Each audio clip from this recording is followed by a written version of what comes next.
Minabalitaan ka, hindi mo naman nalaman kung anong paliwanag ng kabilang partido. Bumuo ka na agad ng pasya kung sino ang tama at mali, sino ang masama at mabuti. Isang uri na naman ng judgment. Huwag daw manghuhusga. Matthew 7:1-2, ang Panginoong Jesus, sabi niya, do not judge. This is another echo of what was said. Or you too will be judged. For in the same way you judge others, you will be judged. And with the measure you use, it will be measured to you. What will happen if we judged? Ano pong mangyayari pag tayo ay naghatol sa kapwa?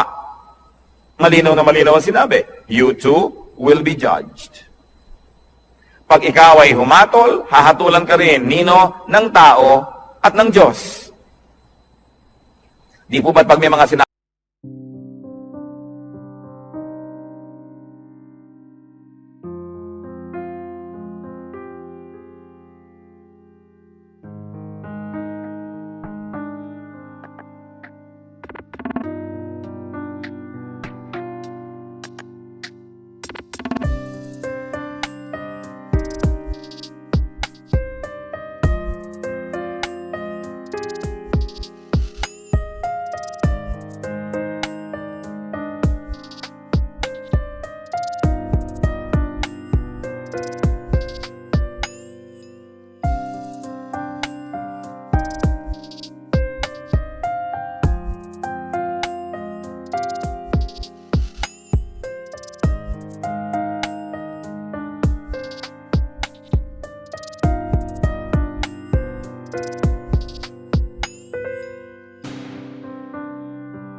sabi sa iyo, dapat malinis ang bahay mo, dapat ganitong ginagawa mo, dapat ganyan ka. Sasabihin ng iba, bakit ikaw?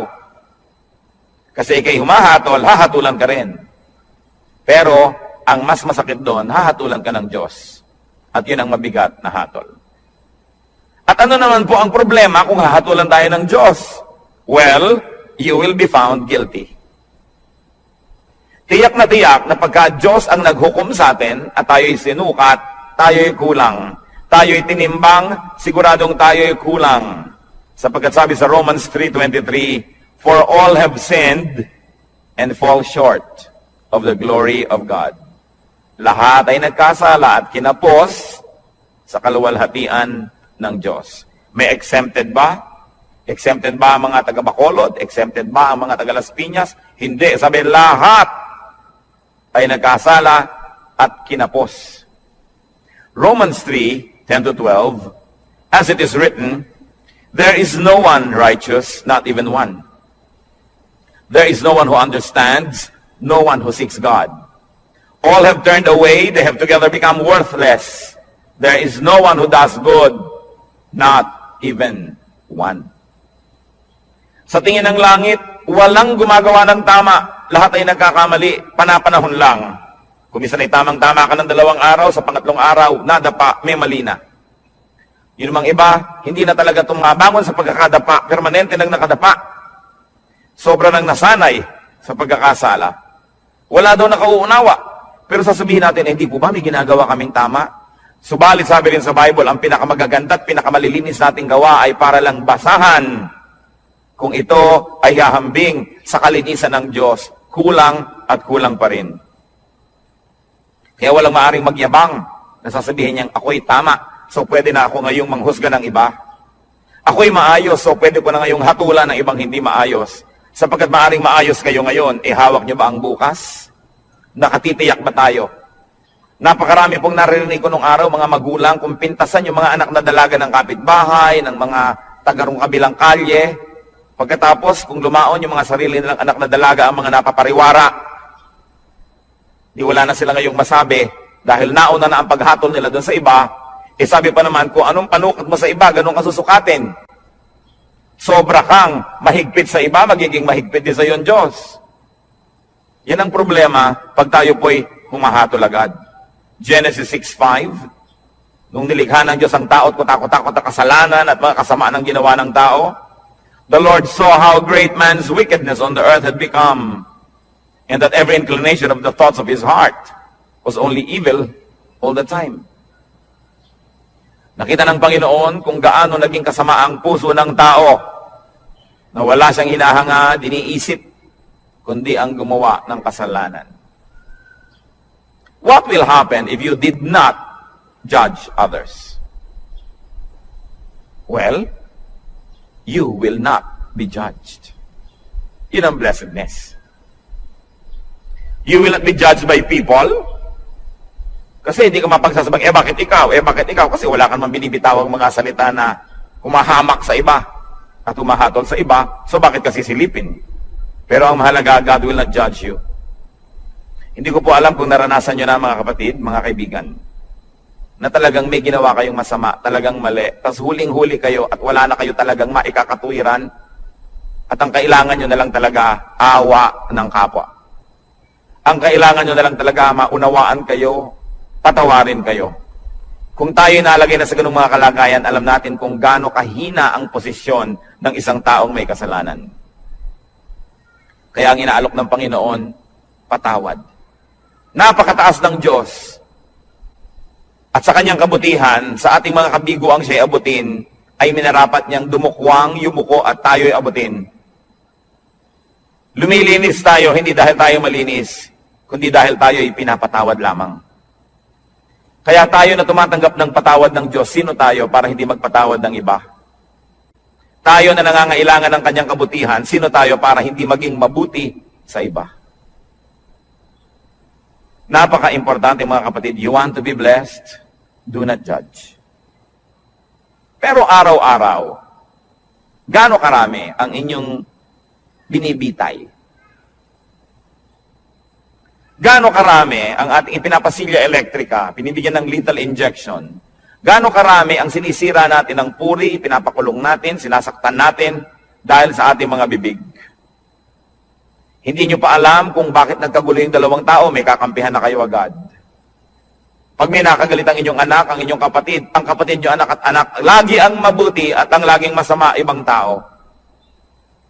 Wala pa akong nakitang magulang na yung anak niya nag-drugs, napariwara, gumawa ng mga masama, nasasabihin niya, naku, masama ang anak ko. Wala. Laging nahawa sa masasamang kaibigan. Yung mga magulang naman, nung sinasabing masamang kaibigan na yun, yung din na sinasabi noon, ako yung anak ko na influensya lang nung kabila eh. Kailan tayo magbubukas ng mata para tanggapin ang mga kamalian, mga kahinaan natin at ng mga mahal natin sa buhay? Kampi-kampi. We judge people immediately if they cross the path of those people that we love. Kaya yang pong emosyon, madalas yan bumubulag, sumisira sa isang malinaw na pag-iisip. Nakita niyo po sa mga hukuman, bago patawan ng hukom ang isang nasa sakdal, kailangan mo nang madinig ang magkabilang panig. May saksi ang umuusig, may saksi naman ang nagtatanggol. Pareho silang bibigyan ng panahon, susuriin ang kanilang mga sinasabi. Pero tayo po ba ginagawa natin yon o napakabilis nating gumawa ng mga conclusion ng mga pagpapasya tungkol sa iba nating kapwa? Remember, pwede naman kayo mag-judge, okay lang yon. Just be perfect so that you will not be judged. But as long as you have sins, as long as you have errors and weaknesses, be kind with your judgment because you will need the same kindness to be applied to you. Do not judge if you want to be blessed. Ngayon po yung verse 37 ng Luke 6 na binabasa natin, forgive and you will be forgiven. Pangalawang hakbang tungo sa pagpapala, second step to blessedness, forgive. Magpatawad. Ano po bang kahulugan sa diksyonaryo ng forgive? It is to stop blaming, tigilan na ang paninisi, or to absolve from payment, huwag nang singilin pa. At hindi pinag-uusapan dito ang pera o utang. Mabuting malinaw. Ang pinag-uusapan po dito yung mga utang sa loob, na nasaktan kita, sige na, huwag nang singilin. Nagkamali ako sa'yo, sige na, patawarin. Nagkulang ako sa'yo, sige na, punan. Do not collect or take revenge. Balance the sheets. Kung meron pong metro, sige na, i-return na yung reading sa 0. Huwag nang matuos. Magpatawad. Gaano po sa ating karami ang may dala-dala dito sa puso na lason? Asido. Dahil hindi tayo nagpapatawad ng kapwa. Mga misis, na pinagtaksila ng iyong mga asawa once upon a time, napatawad nyo na ba? Kasi kung hindi pa kayo nagpapatawad, kahit mga kayo yung agrabyado, magiging dalawa ang pagka-agrabyado nyo. Kasi, hindi rin kayo patatawarin. Na bagamat hindi kayo naging taksil na asawa, maaring may iba naman kayo ibang kasalanan na iuusig din sa atin ng langit. Kaya ang nagkataon ay pare-pareho lang tayong makasalanan. Iba-iba lang ang uri, anyo, hugis, kulay ng ating mga pagkakamali. Pero kung tutuusin, lahat din naman tayo ay may mga pagkakamali. At pag hindi kayo nagpatawad, kayo nagiging bilanggo ng taong kinamumuhian ninyo. Tuwing naaalala nyo siya, nawawalan kayo ng ganang kumain, nawawalan kayo ng ganang matulog, tumatamlay kayo. Pati sa pagnenegosyo nyo, nawawala kayo sa sarili, nagkakamali-mali ang sukli. Nalulugi pa rin kayo. Ipagpalagay na minsan na tayong nalugi, minsan na tayong nasaktan, minsan na tayong nahirapan. Pero habang di pa kayo nagpapatawad, patuloy pa kayong masasaktan. Kaya sa pagpapatawad, hindi lang yung taong nagkamali ang pinapalaya ninyo, kundi ang inyong mga sarili rin. Gaano karami ang dumating ngayon dito na may kinikimkim sa puso na sama ng loob, galit, nakatanim na mga hinanakit. Sayang ang pagpunta nyo rito kung lalabas pa kayo sa pinto ng bulwagang ito na dala-dala nyo pa rin yan pauwi. Alam nyo po ba na kayo'y kinatagpo ng Panginoon ngayon, hindi ito isang aksidente, sapagkat nais niya tayong lahat palayain mula sa spirito ng hindi pagpapatawad. Kung ang Panginoong Jesus na walang kasalanan, hinampas, sinaktan, ipinako, pinagbuhat ng mabigat na troso, inalipusta, dinuran sa muka, binunutan ng bigote, sinampal, pinagsabihan ng mga masasakit na salita, sa kabila ng kanyang pagbuhay sa mga patay, pagpapagaling sa mga may sakit, pagpapakain sa mahihirap, sa kabila nun ay siya'y nagawa ng masama, subalit siya'y nagpatawad. Sino naman tayo para hindi magpatawad? Meron din naman tayong nagawang mga masasama. What will happen if you forgave? You will be forgiven. Kuminsan po, nalulungkot ako makita ang marami nating kababayang napaka-mga relihiyoso. Nagpapapako sa krus, naghahampas sa sarili, hinihiwa ng blade ang mga likod, dumidipa, lumuluhod sa munggot asin, naglalakad ng paluhod, pinahihirapan ng sarili upang mapatawad sa kanyang mga kasalanan. Hindi naman lihim ang daan tungo sa kapatawaran. Hindi sinasabi ng Panginoon na, para patawarin kita, pahirapan mo ang sarili mo, saktan mo ang sarili mo. Ano po ba ang Diyos natin? Sadistang Diyos? Na ikalulugod niya na makita na tayo nahihirapan, nagdurugo, nagpapawis ng dugo? Hindi siya ganon. Hindi hinihingi ng Diyos ang ating mga sakripisyo para niya tayo patawarin. Ang sinasabi lang ng Diyos, magpatawad ka sa kapwa mo at mapapatawad ka rin ng langit. Hindi natin kailangan gawin yung mga mahihirap na ginagawa ng marami. Kaya nakakalungkot po sapagkat ko ang Biblia, ang salita ng Diyos ay hindi nakabukas at hindi tinatanggap ng bukas na puso. Maraming ginagawa ang taong nasasayang. Pinipilit niya magpunyagi, maghirap. Subalit hindi naman pala yun ang hinihingi ng Diyos. Magpatawad ka lang sa kapwa. Kaya kung tutuusin, parang mapalad ka pa nga pagka marami nagkamali sa iyo Kasi marami ka rin mapapatawad. Therefore, you position yourself in the path of God's forgiveness. That's why everything that happens can be a blessing. If only you would open your eyes and see that our God is a God who dispenses blessing everywhere, every time, in every situation. What will happen if you did not forgive others? Ano naman ang mangyayari kung di kayo magpatawad? Matthew 6:14-15. Ito po ang sabi ng Panginoong Jesus. For if you forgive men their sin against you, your heavenly Father will also forgive you. But if you do not forgive men their sins, your Father will not forgive your sins. Yan po yung dasal nating Ama namin. Patawarin mo po kami sa aming mga utang, gaya rin naman ng pagpapatawad namin sa nagkakautang sa amin.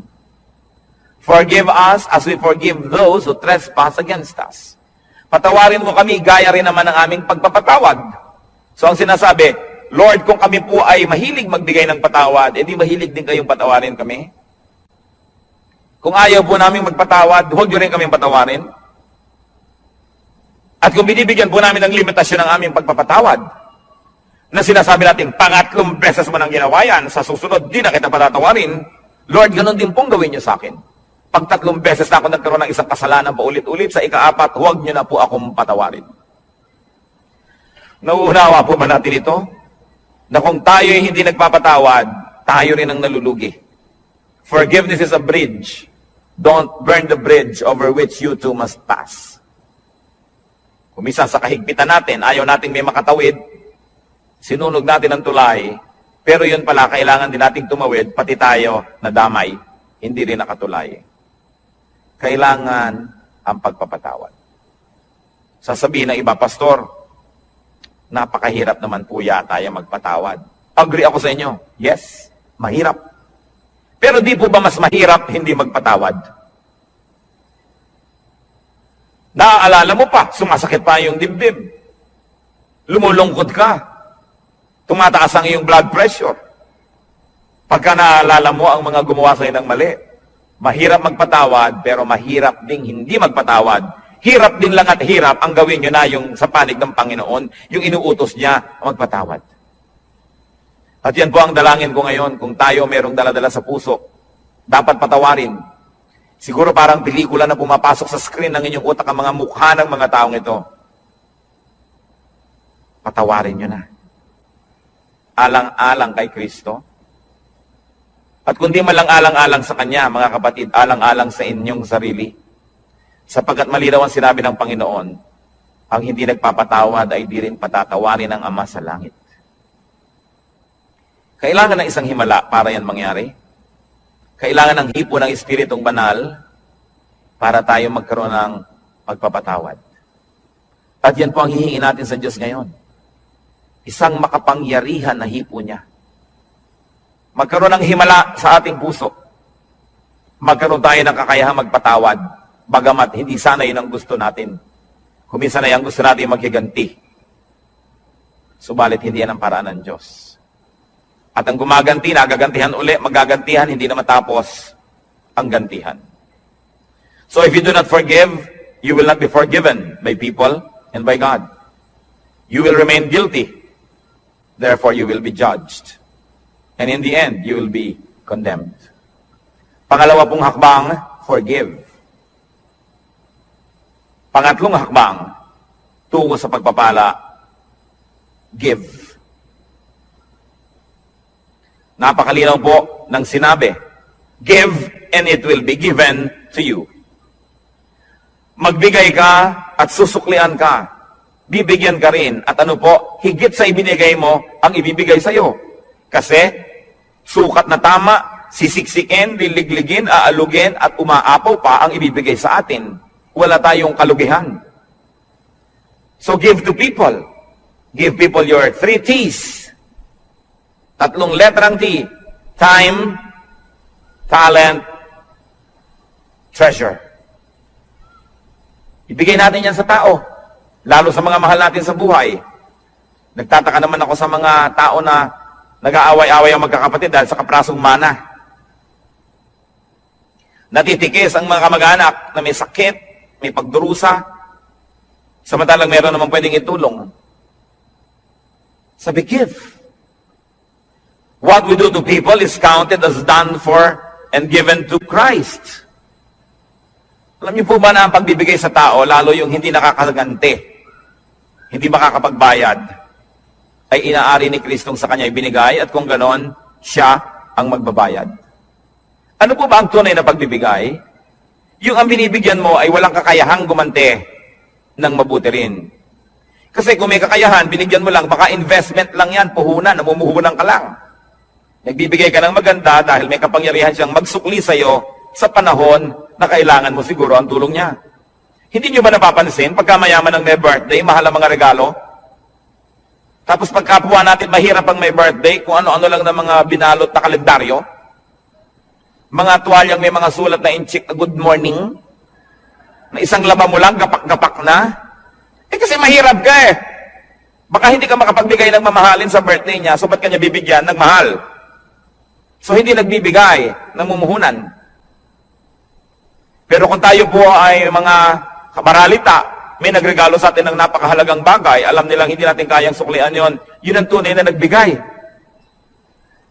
So pati po ang ating mga pagbibigay, susuriin natin, tayo ba'y nagpapadama lamang, namumuhunan lamang, o nagbibigay talaga? Sa palagay niyo po ba ay maipagkakaila natin sa Diyos ang tunay na laman ng ating puso? Ang Diyos ang sumusukat, maging na mga iniisip natin na lingid sa ating kapwa-tao. At sabi nga sa Bible po, sa oras ng paghuhukom, sasabihin ng Panginoon, hali kayo mga hinirang, mga pinagpala, nagugutom ako, pinakain ninyo ako, nagiginaw ako, binigyan niyo ako ng balabal, may sakit ako, dinalaw niyo ako, nakulong ako, nasa piitan, helpless, powerless, pinuntahan ninyo ako, dito ang inyong gantimpala. At sabi ng mga tao, kailan naman po namin nakita na ganun kayo? Diyos naman kayo. Sabi ni Lord, Aba, lahat ng taong tinulungan ninyo, inaari ko na sa akin nyo yun ginawa. May tanong ako sa inyo, may gumawa ng mabuti sa anak nyo, di ba tinatanaw nyo? Di ba mas natutuwa pa nga tayo na sa birthday ng anak natin may nagregalo kaysa sa sarili nating birthday? Di ba't kung may mga regaluhan sa Pasko, tinitingnan nyo yung anak nyo kung may nag-aabot man lang kahit isa at nasasaktan ang puso nyo na walang nagbibigay sa kanya? Lahat ng tao likha ng Diyos. Mahal niya ang lahat ng tao. Pag nagbigay ka sa isa niyang minamahal na tao, lalo yung kapuspalad, yung walang pumapansin, hindi kaya niya alam? Hindi kaya niya tinatandaan? At sasabihin niya, balang araw, susuklian ko ang kabutihan mo. Kahit ngayon pa lang, susuklian ko na, sapagkat mabuti ka dito sa aking mga nilalang. Di ba't pag may sumasakit sa kalooban ng ating mga anak ay tayo unang-unang nasasaktan? So kung may sinasaktan kang tao, sa palagay mo ba hindi mo sinusugatan ang puso ng Diyos? Kung meron kang taong hinuhusgahan, pinag-uusapan, chinichismis, inaagawan ng asawa, inaagawan ng pera, nilalamangan, hindi kaya natin pinululungkot ang puso ng Diyos? Kaya ang sabi niya sa Matthew 25:45, I tell you the truth. Whatever you did not do for one of the least of these, you did not do for me. At yung kabaligtaran naman nun sa verse 40, sabi niya, whatever you did for one of the least of these brothers of mine, you did for me. Kung ano, ang buting di mo ginawa sa kanila, ay sa akin mo ipinagkait at ako ang sisingil sa iyo. At kung ano naman ang buting ibinigay mo sa kanila, ako ang tatanaw ng utang na loob na yon. Ako ang magsusukli.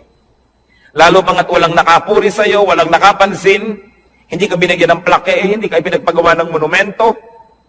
Ako ang nakakaalam ng lihim mong kabutihan. At sabi sa Biblia, yung ama na nakakaalam ng mga lihim na gawang kabutihan, ang siyang magbibigay sa atin ng pagpapala. Whatever we give to people, we give to God.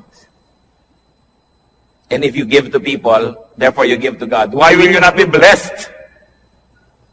Sasabihin iba, kailangan wise? Bakit ko bibigyan yan? Di ako nawalan. Yung iniipon ko ang nabawas. Gaano kahirap ba sa Diyos na ibalik ang gusto niyang ibalik? Kung gusto ba kayong pagpalain ng Diyos, may makakapigil sa Kanya. At kung ayaw kayong pagpalain ng Diyos, meron bang makakapilit sa Kanya?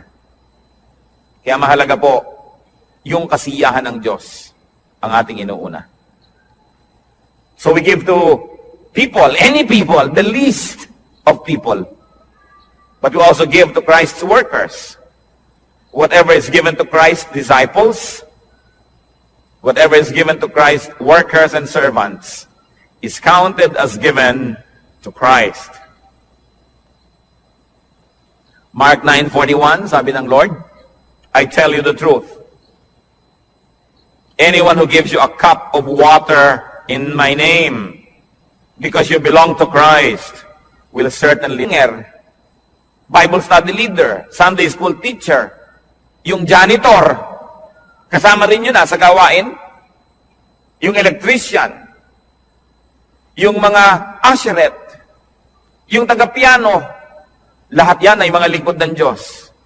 Hindi lang ang pastor. Naroon ba naman na darating kayo sa church ay aabutan nyo man lamang ng kalahating kilong longganisa galing sa lokban? Itong pianista. Sa palagay nyo ba, hindi aariin ng Diyos yun, nasa kanya ibinigay? Lingkod niya yon? Mag-isip-isip tayo mga kapatid, sapagkat maiksi ang buhay. Kakaunti ang mga araw at bilang. Kailangan bawat araw, meron tayong nabibigyan, may nagagawa ng mabuti. Sapagkat ang lahat ng yan ay tinutuos ng langit. Pero mas mabuti sana na hindi natin ginagawa yun dahil tinutuos, kundi dahil talaga ang puso natin ay naging makadiyos na at ang likas sa Diyos ay mapagbigay. Ganon din naman ang ibinibigay natin sa church, sa gawain ng church, inaari rin yun na ibinibigay kay Kristo. What is given to the church is counted as given to Christ because the church is His body. Sabi po ng Ephesians 5:23, Christ is the head of the church. His body, of which He is the Savior. Kung ang iglesia, ang kapatiran ay si Kristo ang ulo at ang lahat ng narito ay bahagi ng kanyang katawan, kung may sinasaktan tayo na tao sa church, meron tayong tinitikis na gawain, may tinatalikuran tayong mga duty, di ang tinitikis natin ay mga bahagi ng katawan ni Kristo. Pwede bang mahal mo ang isang tao, inaayos-ayos mo yung mukha, pine-facial mo, minamasa-masahe, pagkatapos, pinuputol mo yung mga daliri, minamartilyo mo yung tuhod. Pwede ba yun? Dahil si Kristo ang pinuno ng iglesia, mamahalin natin ang lahat ng bahagi nito. Pagmamalasakitan, aalagaan, tutulungan. What will happen when we give to people, to Christian workers, to the church? We receive back what we give. Siksik, liglig, umaapaw. You can never outgive God. Katulad ng mga lingkod ng Panginoon, mga pastor, mga misyonero na marami nagre-regalo, tiyak na yung mga nagre-regalo doon dahil una nang naregaluhan noong manggagawa na yun ng Panginoon. Siguro na ipanalangin, siguro yung naturuan, na bigyan ng pangaral, na bless, kaya ngayon nagsusukli. Yan ang sinasabi, pag nagbigay ka, may babalik. Ngayon, kung walang nagbibigay sa iyo, kapatid, edi mag-isip-isip ka rin. Baka naman hindi ka rin nagbibigay kasi. Because if you are a blessing to people, the same people will also be blessings to you. Because life is a circle. Pabalik-balik lang. We inhale, we exhale. Araw, gabi, dilim, liwanag. Give, receive. Yun ang buong circle. Kasi barado. Dahil ang mga ilog dito, sa dami ng bara, tanggap lang ng tanggap ng mga dumadating pang tubig, dumadating na kalat, hindi naman ibinibigay, hindi naman lumalakad, tanggap lang ng tanggap, bumabara tuloy. Ano ba ang magandang ilog? Di po ba't yung umaagos? Na narito ako, tatanggap ako, ibibigay ko. Tatanggap ako, ibibigay ko. May agos. Pag tumatanggap tayo ng pagpapala ng Diyos, meron tayong ginagamit sa sarili, may ibinibigay tayo, may agos. Pero kung sinosolo mo, ang kamay may punong-puno na ng mga luma at mga hampok at mga bilasa na mga pagpapala. Paano ka tatanggap ng bago? Kailangan kasi pag may pagpapala, ibinibigay natin sa iba, tinatanggap natin yung iba, wala ka na namang laman, bibigyan ka na naman ng Diyos. How can you inhale when you have not exhaled? So it's a matter of giving and receiving. And we receive back what we give. Kaya sabi sa Luke 6:38, give and it will be given to you. A good measure, pressed down, shaken together, and running over, will be poured into your lap. At sa Luke 6:38, for with the measure you use, it will be measured to you.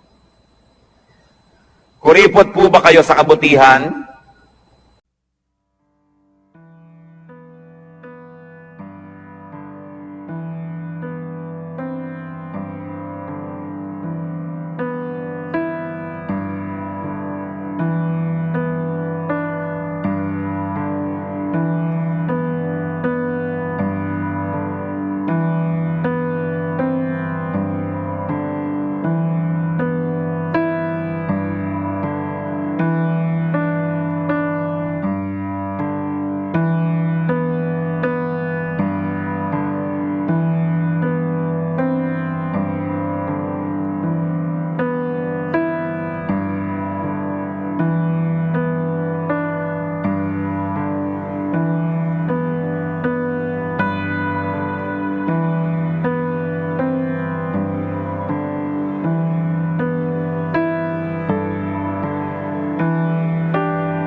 Dahil tayo may kasalanan, at kailangan din nating tumanggap ng pagpapala ng Diyos.